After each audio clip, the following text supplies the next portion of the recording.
Aloha. I just woke up from a series of dreams, and I had to share it real quick because it's so intense and it's relating to what I wanted to do for my next video. Um, in a way, because yesterday I was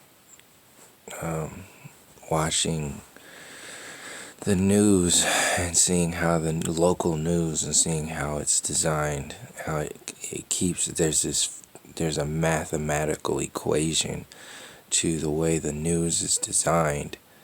And I was feeling how it was affecting my body and my thoughts, and it just makes it it creates your entire moment for an hour or however long. And then you have this up and down space with commercials to where you're in this new reality. Like, it creates your reality. And when you have so many people watching the same thing, seeing the same stories, feeling the same way at the same time,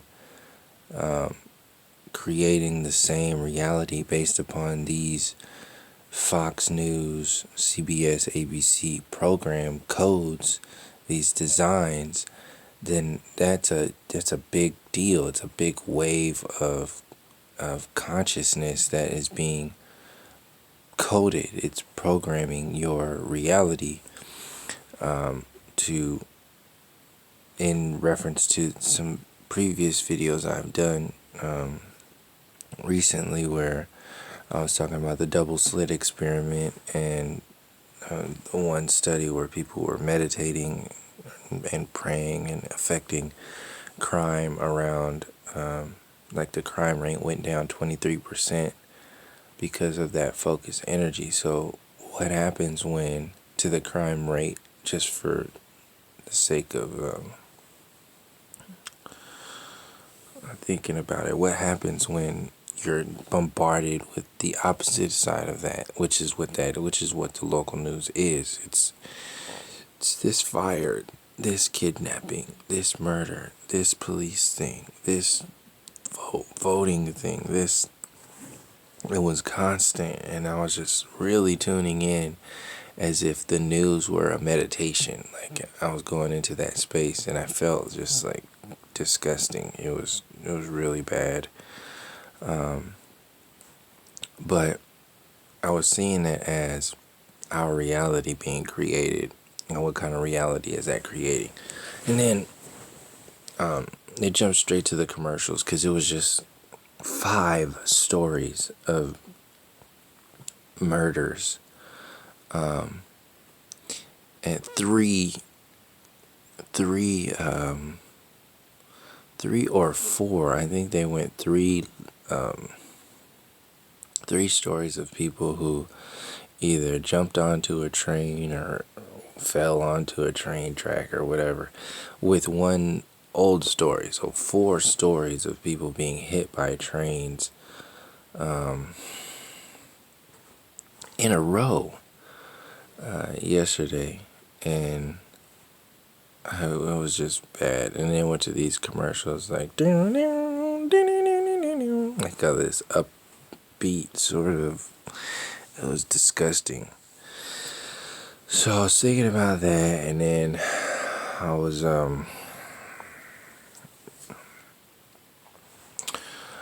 was watching the Story of God, Morgan Freeman thing on National Geographic, and I wanted to see what that whole stream was talking about. And it was the apocalypse episode, and he was traveling around talking about, like, what different religions had a perspective on the apocalypse or the end of time. So he went over to people who study Judaism, people who somewhere in the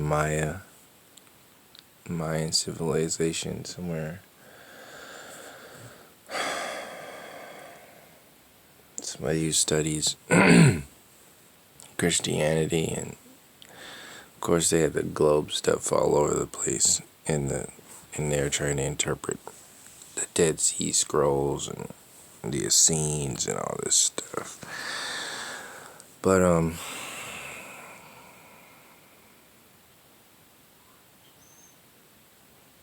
it was a pretty trippy day yesterday. So my dreams last night, I woke up from, I had recently a friend of mine passed from suicide. And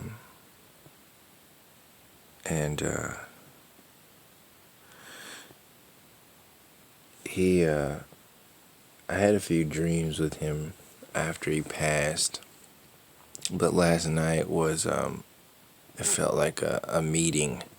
we were in a meeting because I used to share a lot of excuse me, a lot of my dreams with him, and just because I remember them a lot, and they're different, like they're messages we get from our ancestors and everything. So I share them with everybody. I share them with anybody, like even people I just meet when I'm walking or whatever. But anyway, yeah, it was a trip last night. I'm still trying to because there's no order to dreams. You're kind of just popping in and out of reality because that was the main point. I'll start by explaining it. Your thoughts create your dreams. Like when you're in the majority of your dreams, like as far as the experience itself. So your thoughts, and I'll explain how that was verified to the umpteenth degree for me in a second after I explain the dream. So one of the dreams that I had was a while back. I was in a Home Depot, and my friend who just passed, he was in there, and he was looking for a door. And he was in the door department. I used to work at Home Depot, so I know the whole setup very detailed. So yeah, so anyway, he was looking for it was a particular door. It was a brown door. I remember that was a brown door. It wasn't fancy. It was just a brown door.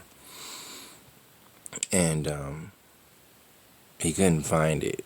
And it was just there, and he kept looking and looking. I was trying to help him find this door, and then as soon as I started looking, I realized that I didn't know exactly what to look for, because it was his door.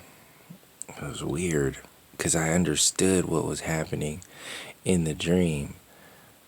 Just like now, you can kind of piece together whatever you piece together from hearing it, but in the dream, I was really tuned into what he was doing, and what I was doing in there too. I was helping him, or trying to help him find this door, but it was his thing. Like he was there, and but you could explain it to me, and I could feel out what kind of, but it was really kind of like this sort of, there's an infinite number of doors in this Home Depot, and I have no idea which door it is. I mean, there's so many of them there, and I just remember seeing him pulling them out, looking at one, like, oh no, this is not it, putting it back. And as he was pulling the doors out, I was just like, oh man, this is not Home Depot. We're not in Home Depot right now. And then that's when I kind of woke up. So that was a few days or maybe over a week ago. But last night, I was in a dream where we were back in Home Depot, and this time he was looking for paint. And of course, it was brown paint. And,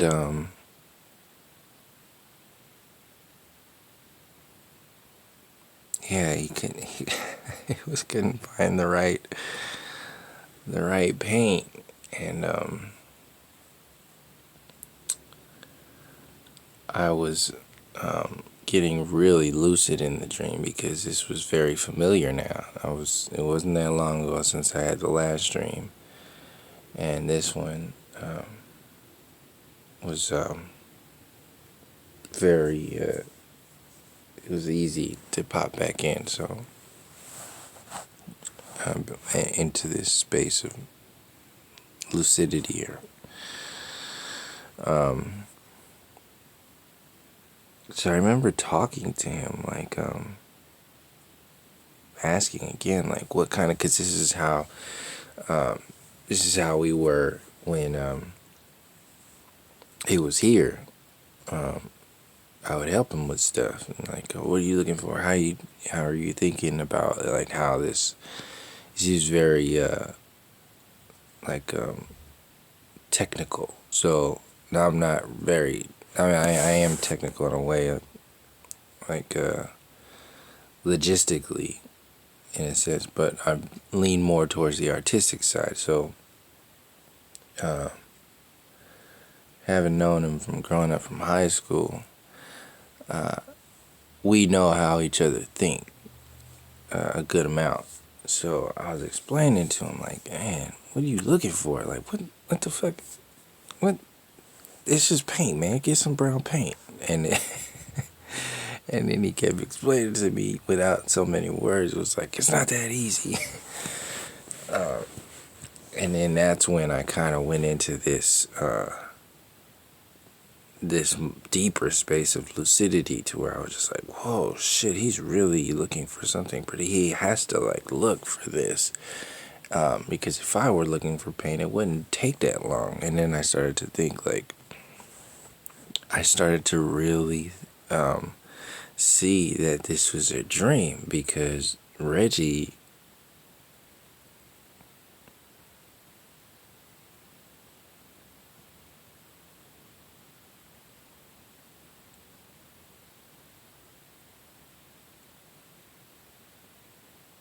jeez.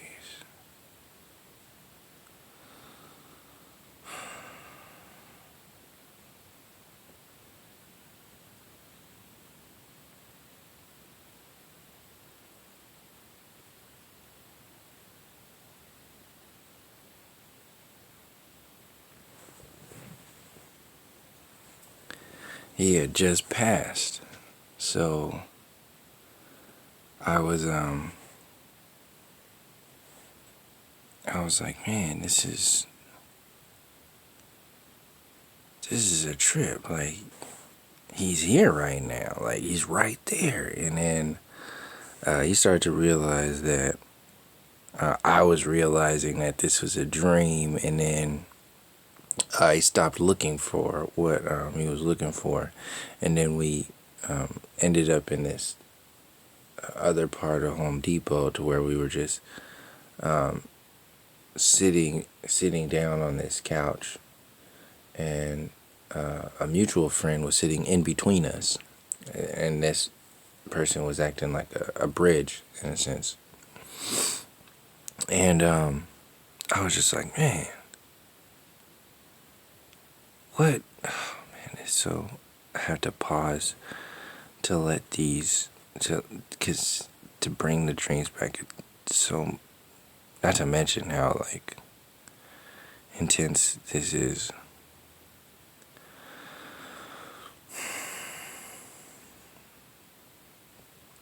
So I was asking, I know I wanted to ask a question, and he kept telling me without any words, he was like, you only got one question, man. Like, you can only ask one thing. It can't be too crazy, because it's hard enough to focus, because your dreams are so, like, all over the place. they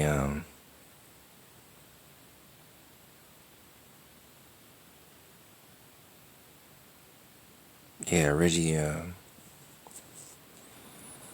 he was himself, but he wasn't himself at the same time. But it was cause you know people, like you know how people are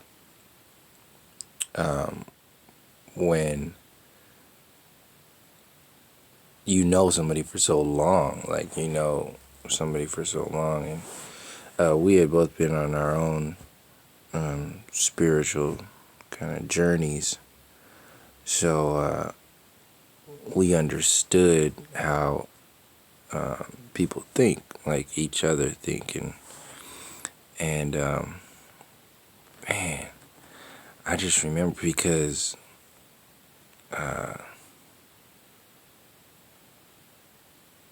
yeah, to go out like that was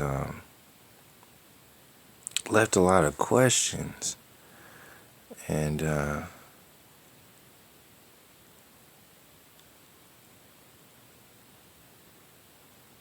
yeah, so anyway, I remember thinking he was sitting on a couch. It was a mutual friend sitting in between us. I was sitting on the other side of the couch, and we're still in Home Depot, and we were still in the paint part, or the paint dream, to where I was trying to artistically understand, like, and relate it to suicide.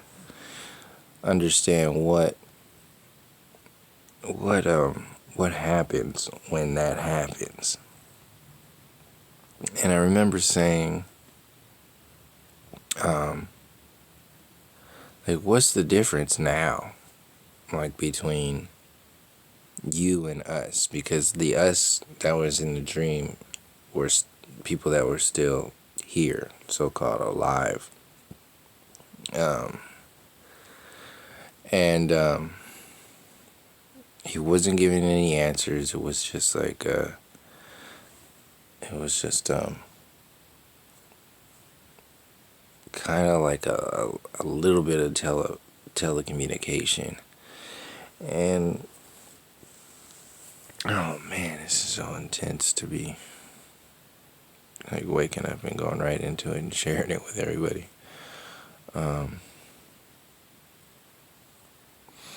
So I kept thinking, and it was just like in the dream, I was like, what's up with this paint? And what's up with Home Depot? And what's up with this? And what's up with everything? And then I started to focus more on him, his, like focus in on his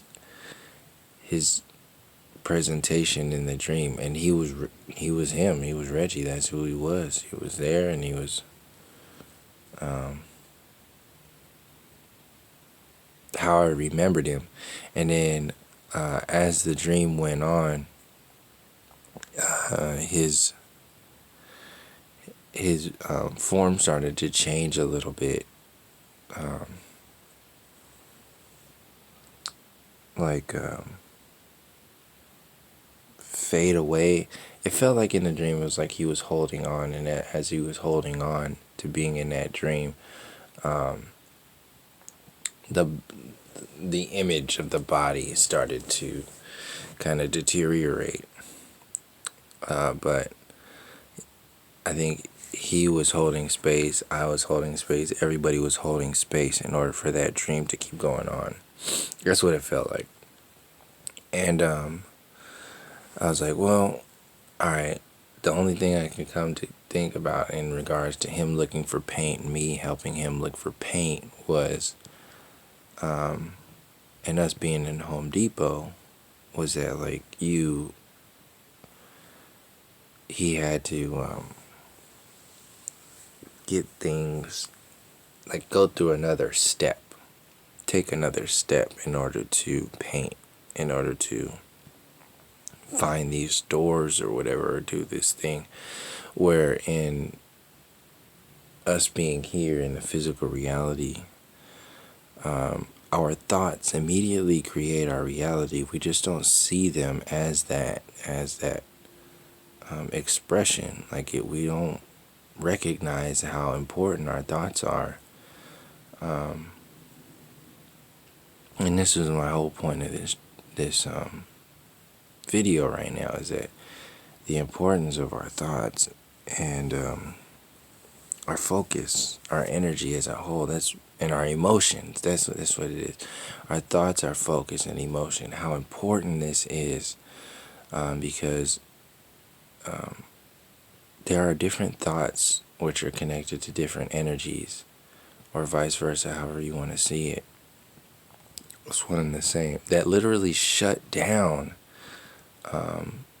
energy centers in your bodies, or chakras in your body. Different thought patterns, different experiences that will block. This is what people are saying when they have blocks.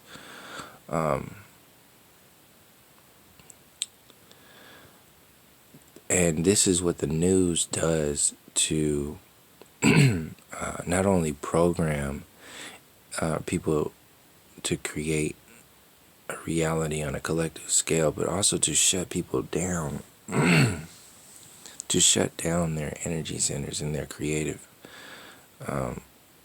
potentialities. And we like lose our abilities to, or give, lose them. We give our abilities away to whatever has been creating our reality, and we can't paint anymore. We don't have the abilities to tap into that paint space anymore. And it makes us go into an in-between realm, or an in-between space, in order to do what we have to do. So this can be seen like as money here, or like people can't even live. Like you can't even have. So you're born onto this plane, and then you can't even like have any kind of real experience, because you're totally uprooted. Your security is totally, your root chakra is crazy. Everything is jacked up because your ability to not your lack of ability connected to something that's as simple as just living comfortably is at risk, because, or non-existent a lot of the times, because you have to first do this in order to do this, and that second this is something that is essential to your very survival. So having to be caught up in that survival mode shuts down a lot of the higher accessible, or the higher energies that you have. Like you can't be, a lot of the times you can't be as creative or artistic as you want to be if you're worried about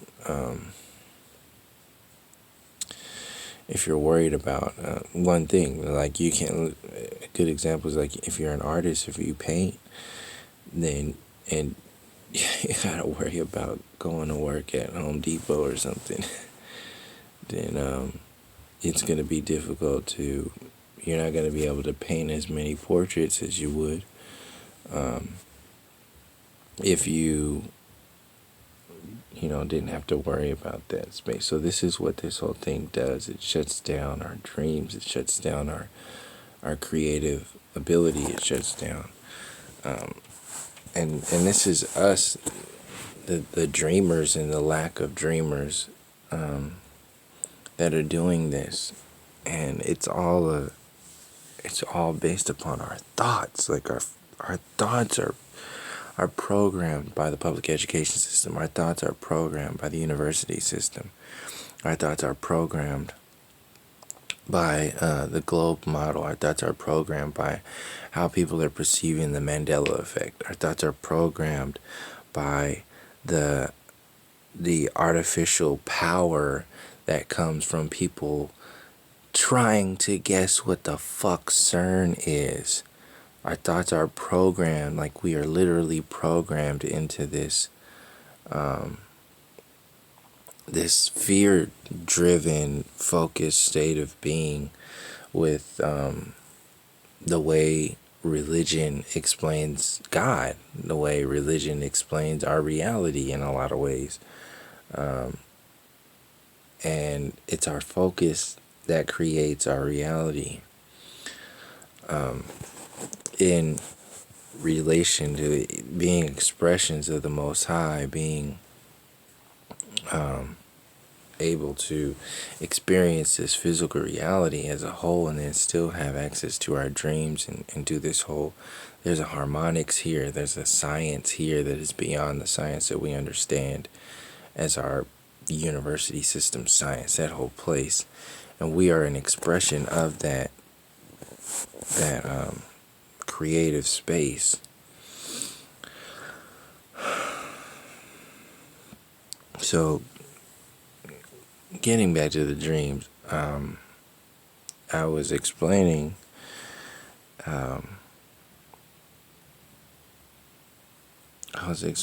like to myself in the dream, like what the hell is going on here? Like, he's looking for paint. This is like the most obvious thing. I can't put it together.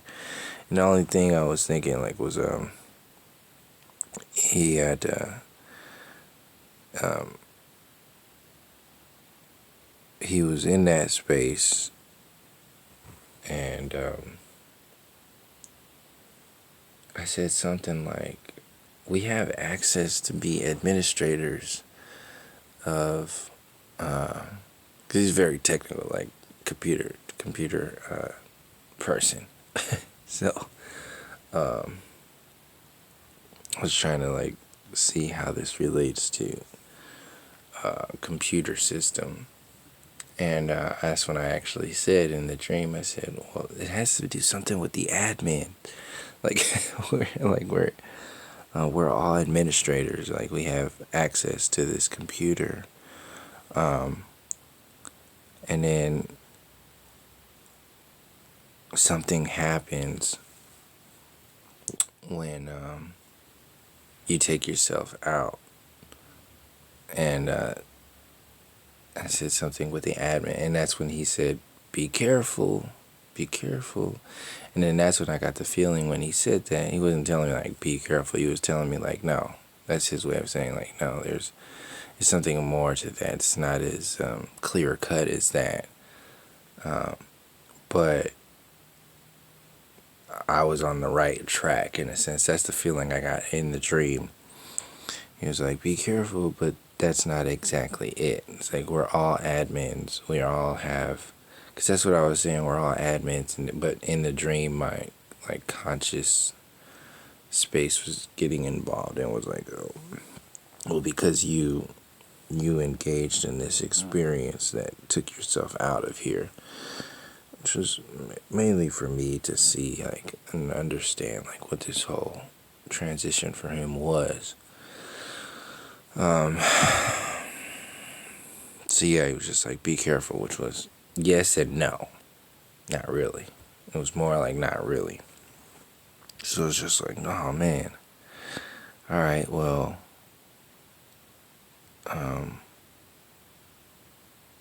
I guess there's just something else that you have to do. And yeah, and meanwhile I started to focus more on the body and his body in the dream, his face starting to change in the dream. And then that's when I started to trip out, because I was pretty lucid in this dream. So it was tripping me out. And then I woke up, and it was the middle of the night. And then I remember the whole dream. Sorry for doing it in a microphone. I remember doing the whole like waking up out of the dream thing, and then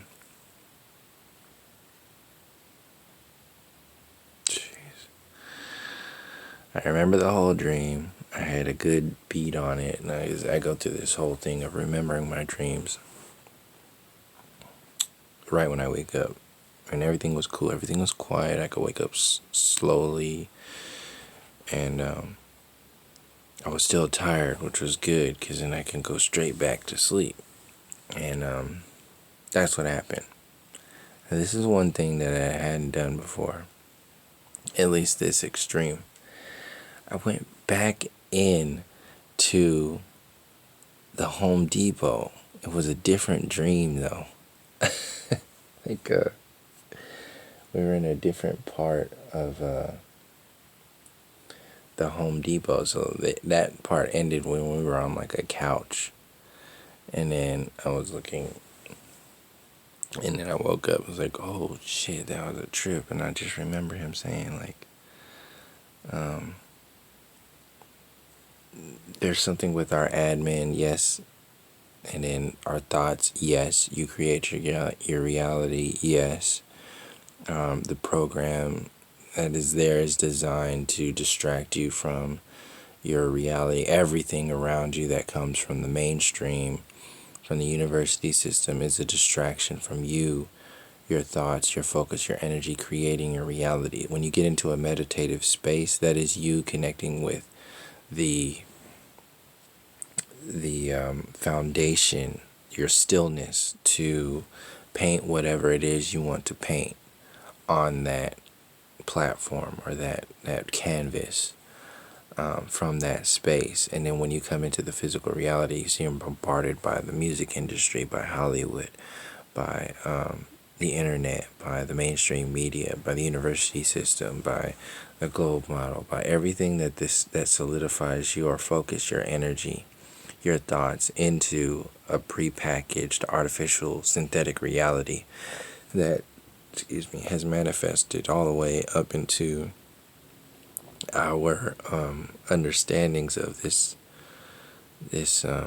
totally separated, not totally, but to the high percentiles of being separated, to where it's like total destruction. Like they are in a constant state of war. Families are messed up. People are sick and diseased. And it's a whole program. And then there's these energies who perpetrate this. They want to keep it going. And a big part of it is because we are separated from our dreams, separated from our thoughts, separated from our creative space. And it's founded in being separated from your creative potential as a whole, and your most high creator energy, from realizing your purpose and your meaning as a whole. So that's what I took away from that dream. Now, the second part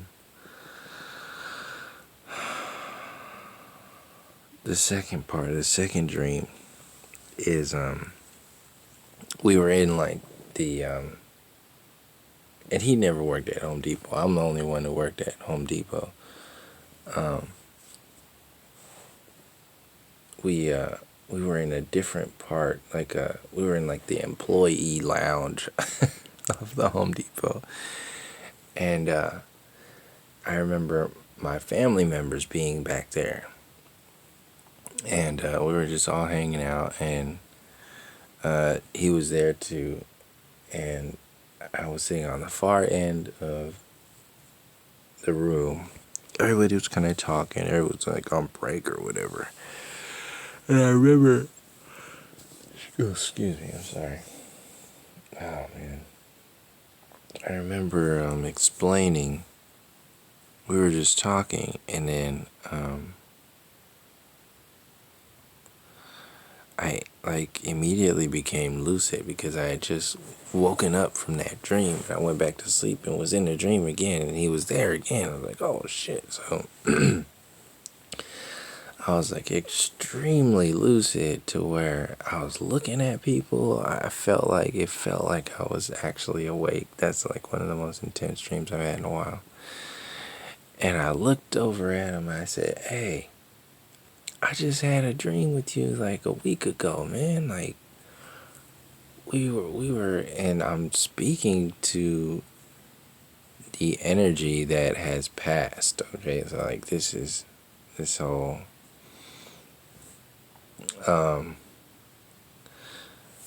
yeah, this whole I forgot this was here, related to or denoting drugs, LSD, that produce hallucinations, and apparent expansion of consciousness. So, I wanted to compare those images with these images. I haven't taken any psychedelics. I wish I had. I haven't. But yeah, this is kind of like the foundation, the creative space, or the like. If you just get thrown into that thought creating reality, it looks like this. It looks like this. You get these blips of focus, but it's like focused on something so extreme. Like it's everything at once. Like literally, what could your heart brain paint as a focus of your reality for this moment? What does it look like? And then that's what these psychedelics are. That's what they do. They take you and kind of just like put you in that space, and you're in and out, in and out, in and out of this reality. Kind of like the flicker rate space of your yeah. So anyway, jeez. So I'm lucid. I'm in that dream. I'm like, man, this is a trip. Look, I was just in a dream with you the other day. You were looking for a door. You were looking for this door, and I didn't talk about the dream that we're just in, because that dream, that it felt like the same dream. So I was telling them about the dream that I had like a week before. So this is the whole thing with time, because when I woke up out of that dream, and then I fell back asleep, I felt like it was a continuation of that dream. So it was the same dream. So I was just like, well, we just came from looking for paint, and now I'm lucid here, and we're back here. So I guess he had found his pain, or was looking for pain, or whatever. But now I gotta tell him about this dream in that I had like a week ago with the door. So I was like, we were just looking for paint, but now I'm looking for a door. But back then you were looking for a door. So this is really trippy, especially I stopped here where these eyes are. So I was telling him, hey, yeah, and it's just like Inception, the movie. If you haven't seen the movie Inception, I would recommend watching it, just to see how this stuff is all, like, because they got to tell you little things here and there in movies. But as I was explaining the old dream, I felt everybody in the room turn around and start looking at me, and I was just like, whoa, what the fuck? Like, they start to focus in on me tell this dream, and I was looking right at him. I was telling him, hey man, this is what happened. And then we popped back into, as I was telling him that dream, and as I was feeling everybody look at me, I was like, yeah, we were in the like millworks department, and, looking for doors. You kept pulling out all these doors, and as I'm saying this, people feel like they're like gravitating towards me, or like moving towards me in some kind of way. And then I just woke up into this dream, this same dream, when we were in the door department again. And it was a blip, so I was like, whoa. I didn't have that whoa space. I have to say, I had that whoa space now, but in the dream, it just like merged into that old dream. So in that space, we were in there again, and then it took me a little bit to get back into the to the lucid space again, but I got back there, and I was just watching them pull these doors out of the little like section where all the doors are, and he's looking for this brown. I was like, and I started helping him look for the doors again.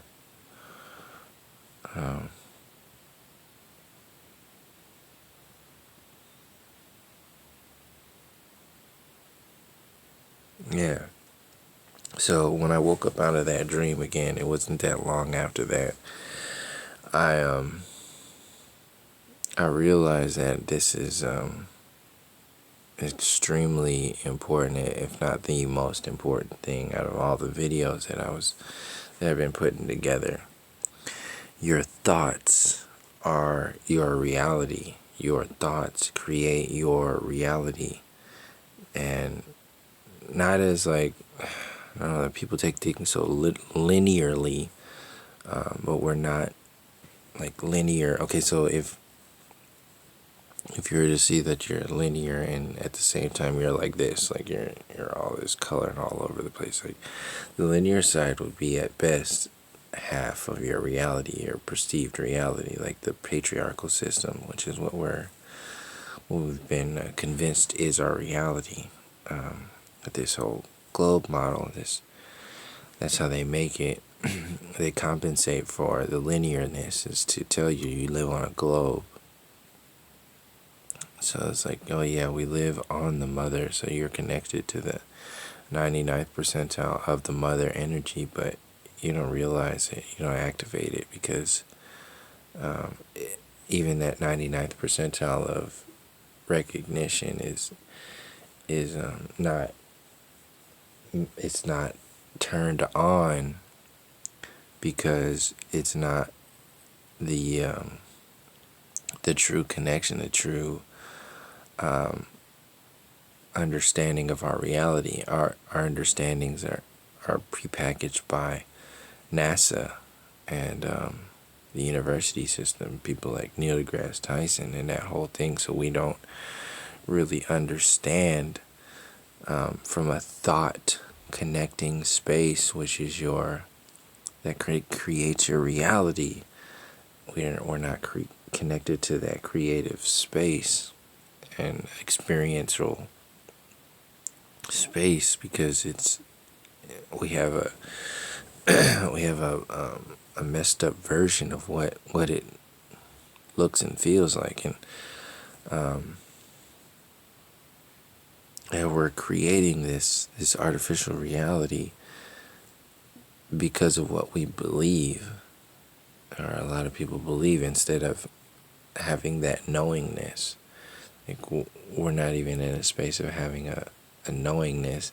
And then, like, going off of the last video I did yesterday, it's talking about common sense, spiritual common sense. Like, they want to jump into this next version. Like I said in videos before that, it's like they're pushing overdrive, fifth gear, and that's what this spiritual common sense is based on. It's like, yeah, I can understand how all that exists in a way, but if you create this reality based upon a foundation that is synthetic, then and that goes into like the virtual reality creation space, like the whole. So this goes back into explaining like how I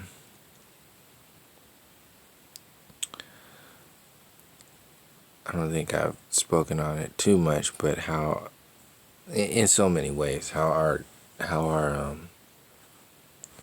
the program itself, the TV, the university system is designed to make us create our reality, and we, like in the magic space or whatever, like you have to create your reality. So you can only be like, angels can't come down and fix your reality or do this or anything like this. You have to actually adjust your frequency to shift that space.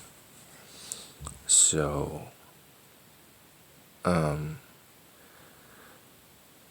if we flood our waking space with images that are of a destructive nature collectively, then we will create that reality.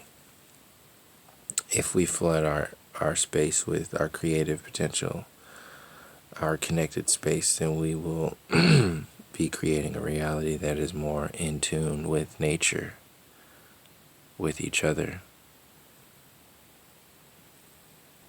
But that's not what the control grid wants. It wants us to be separated. It wants us to be sending our thought patterns through a program that is that profits off of filtering our thoughts, filtering our reality, filtering our creative potentiality. Because if our thoughts are filtered and programmed into a synthetic version of our maximum potential, then they can be programmed to create a reality that is beneficial to lower vibrational energies or entities.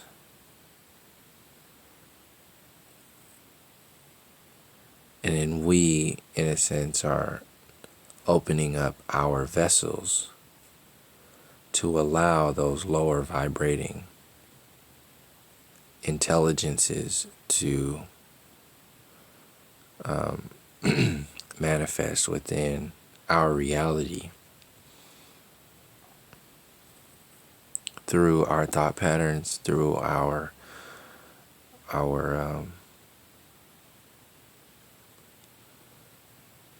physical reality as a whole. So stuff like CERN and even channelers can be some, like I'm thinking even more like channeling is that it's because there was a time where I didn't even know channelers existed, and then now it's all over the place. Now it's a whole new age community that is following this information and investing their entire creative space in that energy. So what's the next step after that?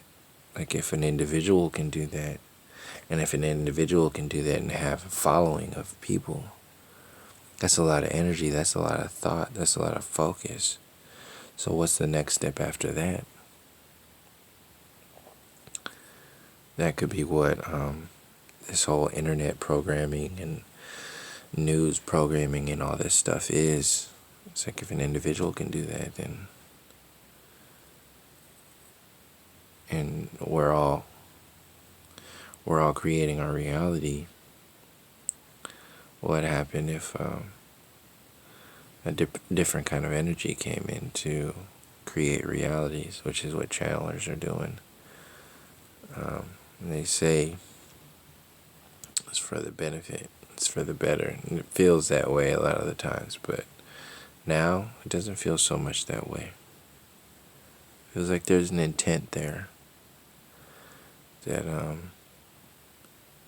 isn't necessarily for our maximum benefit, but it has something else attached to it. Just like the news, like when you see these newscasters, they're channeling information from magicians who want you to feel like shit, who want you to create a reality that is self-destructive, that is subliminally, collectively destructive on a thought pattern level.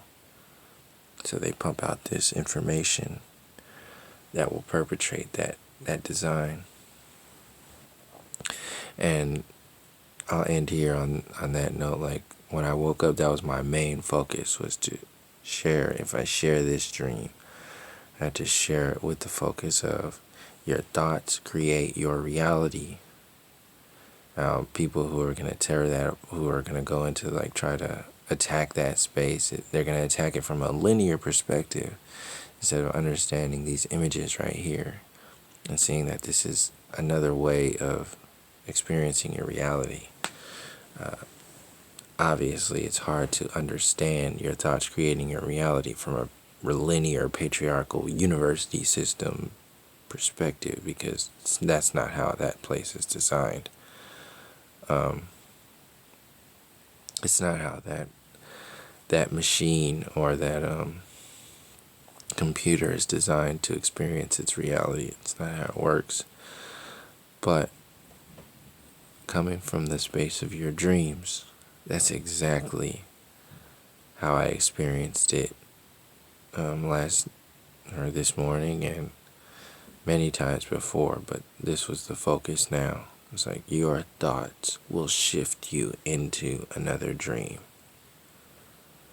And if our thoughts will shift dream space, then our thoughts will definitely shift our waking space. And people's thoughts are getting a lot lighter when they go into the flat earth talk. Even being open to challenging the university system, challenging what they've been programmed to believe, challenging all of that stuff to keep us in that dormant space. It's affecting the entire whole, and I believe that beyond belief, there's a knowingness there that the Mandela effect is a reflection of us challenging the artificial programs that have been designed to keep us down. And now we are seeing this split, or this actual physical manifestation of things changing, from language to actual books, all kinds of stuff.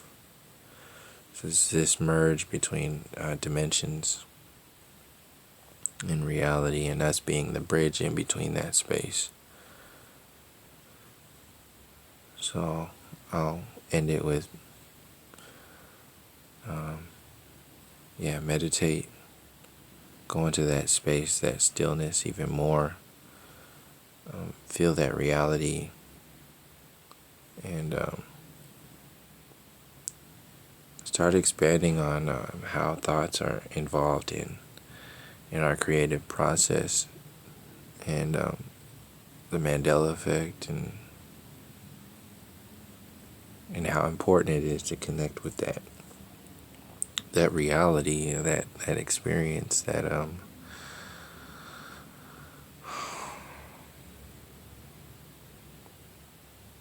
it's very meaningful. Like you can do a lot with very little.